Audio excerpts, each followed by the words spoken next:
मैं हिंदू समाज से कहना चाहता हूं, मैंने अपना जीवन जितना भी था इस्लाम के जिहाद से लड़ने में लगाया, लेकिन अब बचा हुआ जीवन मैं केवल और केवल मां और महादेव के यज्ञ में और योगेश्वर की गीता के प्रचार में लगाना चाहता हूं। मेरे से जो भी अभी तक गलती हुई है उनके लिए क्षमा प्रार्थी हूं। आज के बाद मैं किसी भी सार्वजनिक जीवन में नहीं हूं। नमस्कार, मैं हूं धर्मेंद्र। आप देख रहे हैं ऑनलाइन न्यूज इंडिया।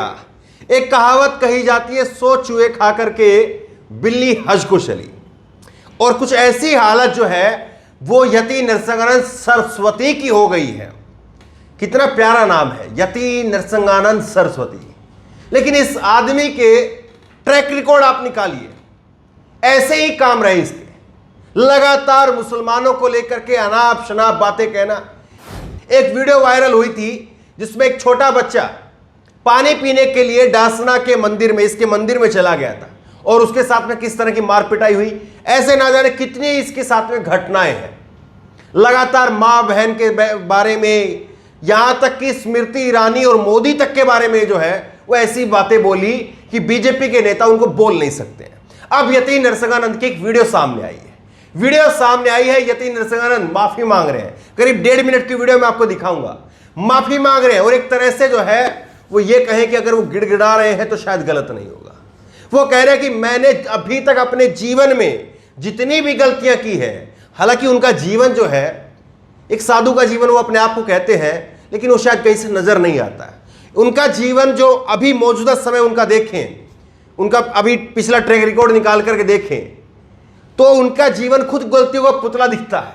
वो कह रहे हैं कि मैंने अपने जीवन में जितनी गलतियां की हैं उनके लिए मैं माफी मांगता हूं और मैं इस्लाम के खिलाफ, इस्लाम के जिहाद के खिलाफ अब कुछ नहीं बोलूंगा। अब मैं केवल अपने मां और महादेव की आराधना करूंगा, पूजा करूंगा। अब वो सही लाइन पर जो है वो बात कर रहे हैं। कोई भी व्यक्ति हो, उसे अपने धर्म के प्रचार प्रसार में जो है वो आगे बढ़ाने का पूरा हक है, लेकिन किसी दूसरे धर्म को गाली देना, दूसरे धर्म के व्यक्तियों को गाली देना, 4-4, 5-5 बच्चे पैदा करो, अपने ही धर्म के लोगों को कहना, फिर खुलेआम अपने धर्म के लोगों को जो है, मैं कह नहीं सकता हूं, उसने ऐसे शब्द कहे हैं, हिजड़ा जैसे शब्द जो है, मैं बोलने में भी हिचक रहा हूं, मैं नहीं कहना चाहता हूं, ऐसे ऐसे शब्द उसने कहे। एक बार सुनिए जरा। देवादि देव भगवान महादेव शिव और जगत जननी मां जगदम्बा के चरणों में नमन करते हुए मैं यति नरसिंहानंद, मेरे साथ स्वामी अमृतानंद जी, यति कृष्णानंद जी, राम त्यागी जी हमारे स्वामी जी हैं, और सब लोग, हम लोग श्री जितेंद्र नारायण सिंह त्यागी जी को जेल में लेने के लिए आए थे, लेकिन उनकी रिहाई हो गई है और वो हमें हमारे मिलने से पहले ही चले गए हैं। हम उनका हमारा यहीं तक का साथ था। जैसा भी सुखद या दुखद उनका अनुभव रहा, इसके लिए मैं पूर्णतः दोषी हूं। मेरी कमजोरी के कारण उन्हें 4 महीने से ज्यादा कारावास में रहना पड़ा। उनकी कोई गलती नहीं थी, उन्होंने केवल सच बोला। लेकिन मैं नरसिंहानंद सरस्वती इसके लिए अपने आप को जिम्मेदार मानता हूं। केवल मेरी कमजोरी के कारण उन्हें जेल में भुगतनी पड़ी। मैं उनसे क्षमा प्रार्थी हूं। मैं हिंदू समाज से कहना चाहता हूं, मैंने अपना जीवन जितना भी था इस्लाम के जिहाद से लड़ने में लगाया, लेकिन अब बचा हुआ जीवन मैं केवल और केवल मां और महादेव के यज्ञ में और योगेश्वर की गीता के प्रचार में लगाना चाहता हूं। मेरे से जो भी अभी तक गलती हुई है उनके लिए क्षमा प्रार्थी हूं। आज के बाद मैं किसी भी सार्वजनिक जीवन में नहीं हूं। हर हर महादेव, हर हर महादेव, हर हर महादेव। मेरे जीवन का एक नया अध्याय, केवल एक धार्मिक व्यक्ति, मेरे जीवन का नया अध्याय शुरू होता है और मैं अपनी पुराने जीवन की सभी गलतियों के लिए क्षमा प्रार्थी हूं। हर हर महादेव, हर हर महादेव, हर हर महादेव। यति नरसिंहानंद का आखिरकार जो है ये हृदय परिवर्तन हुआ कैसे? दरअसल वो पहुंचे थे वसीम रिजवी, जो कि जितेंद्र नारायण त्यागी बन गए।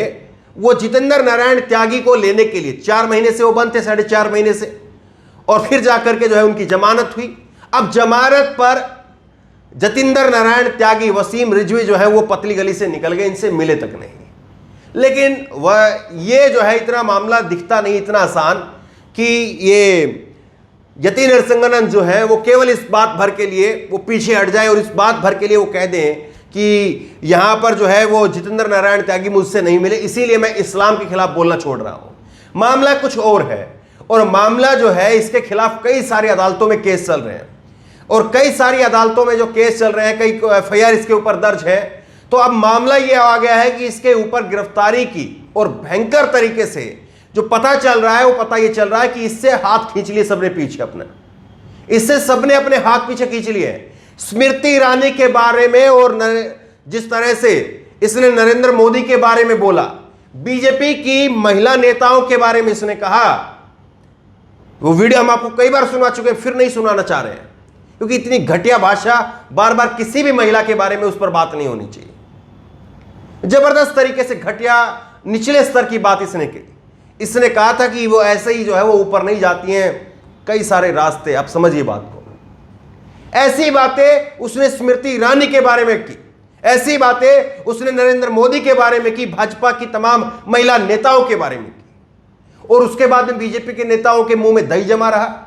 अगर कोई और कर दे तो अभी तक उस पर यूएपीए लगवा देते, लेकिन नहीं लगवा पाए, इसके ऊपर नहीं लगवा पाए। इसके तो बाकायदा सिक्योरिटी ये वो तमाम चीजें मिलती रही, लेकिन अब जाकर के ये जो है वो कह रहा है कि मैं इस्लाम के खिलाफ अब कुछ नहीं बोलूंगा। ये इस्लाम से इतना जो है वो क्यों इसका अलगाव हो गया है? इसका अलगाव जो है वो इस्लाम से ये सचमुच हुआ है या इसके पीछे कोई और क्रोनोलॉजी है? वो पूरी बातें जो है छन करके अभी समय थोड़ा लगेगा, उसमें फिर आएंगी।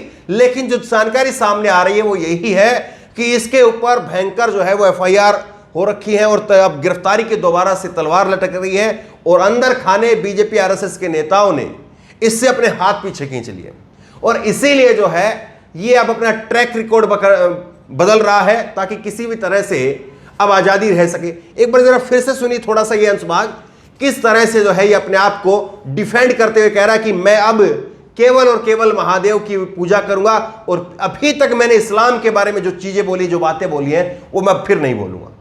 मैं हिंदू समाज से कहना चाहता हूं, मैंने अपना जीवन जितना भी था इस्लाम के जिहाद से लड़ने में लगाया, लेकिन अब बचा हुआ जीवन मैं केवल और केवल मां और महादेव के यज्ञ में और योगेश्वर की गीता के प्रचार में लगाना चाहता हूं। मेरे से जो भी अभी तक गलती हुई है उनके लिए क्षमा प्रार्थी हूं। आज के बाद मैं किसी भी सार्वजनिक जीवन में नहीं हूं। हर हर महादेव, हर हर महादेव, हर हर महादेव। मेरे जीवन का एक नया अध्याय, केवल एक धार्मिक व्यक्ति, मेरे जीवन का नया अध्याय शुरू होता है, और मैं अपनी पुराने जीवन की सभी गलतियों के लिए क्षमा प्रार्थी हूं। हर हर महादेव, हर हर महादेव, हर हर महादेव। सवाल यह खड़ा होता है कि ऐसे लोगों का जो कुछ भी बोले, अनाप शनाप बोले, बेहिसाब बोले, बेआधार बोले, बगैर किसी सबूत के बोले, और ऐसे फिर वो माफी मांग करके छूट जाए, ये वो लोग हैं जो बगैर पुलिस की अनुमति के, पुलिस की बगैर इजाजत के इन लोगों ने धर्म संसदें की। इन्होंने दिल्ली के अंदर धर्म संसद की, इन्होंने हरिद्वार में धर्म संसद की, इन्होंने एक धर्म संसद जो है वो बुलाई यहां पर उत्तर प्रदेश के अंदर, और उत्तर प्रदेश में तो एक जो है इन्होंने धर्म संसद अभी हाल के अंदर बुलाई थी जिसपे नोएडा पुलिस ने फटकार भी लगाई। इन्होंने एक ऐसी धर्म संसद बुला ली जिसमें योगी आदित्यनाथ का भी फोटो लगाया था। एक इसी तरह की धर्म पंचायत आप जिसको कहिए, धार्मिक इन्होंने अपना प्रोग्राम कहिए, इन्होंने वो बुला लिया, उसमें योगी आदित्यनाथ की फोटो लगा ली, और उस फोटो को लेकर के इतना बवाल हुआ कि यूपी की पुलिस ने, नोएडा की पुलिस ने हाथ खींच लिए थे। और फिर उसके बाद में जहां पर जिस फार्म हाउस के ऊपर ये बैठक होनी थी, पंचायत होनी थी, वहां पर कार्रवाई हो गई। तो ये तभी से तय हो गया था कि इनके दिन जो है वो अब लद गए हैं, और जिस तरह से योगी आदित्यनाथ अपने आप को दूसरे रोल के लिए तैयार कर रहे हैं, तो वैसे में चुनाव अब खत्म हो गए हैं, तो इन लोगों का रोल भी अब खत्म समझिए। तो बहरहाल जिस तरह से यति नरसिंहानंद यहां पर माफी मांग रहा है, इसको लेकर के आपकी राय क्या है? आप इसके पीछे क्या क्रोनोलॉजी समझते हैं? नीचे कमेंट बॉक्स में अपनी राय जरूर दें, और इस वीडियो को ज्यादा से ज्यादा शेयर करें। लोगों को पता चलना चाहिए कि झूठ के पांव बड़े नहीं होते हैं, लंबे नहीं होते, झूठ की ज्यादा उम्र नहीं होती है। आप किसी के खिलाफ भी नफरत बोइए, आप गुस्सा बहुत देर तक नहीं रह सकते किसी से। गुस्सा आंखें फाड़ करके रखना, ये बहुत देर तक नहीं रह सकते हैं। सामान्य तरीके से आप रहेंगे तो आप ताउम्र रह सकते हैं। तो बहरहाल इस वीडियो को, इस खबर को आगे तक शेयर कीजिए, और आपकी जो भी राय हो नीचे कमेंट बॉक्स में अपनी राय जरूर दें। और इसी तरह तमाम खबरों के लिए ऑनलाइन न्यूज़ चैनल सब्सक्राइब करें, साथ में जो बेल आइकन है घंटी उसको जरूर दबाएं, ताकि जैसे वीडियो अपलोड करें उसकी नोटिफिकेशन आपको तुरंत मिल सके। धन्यवाद। चैनल को सब्सक्राइब करें और घंटी जरूर दबाएं।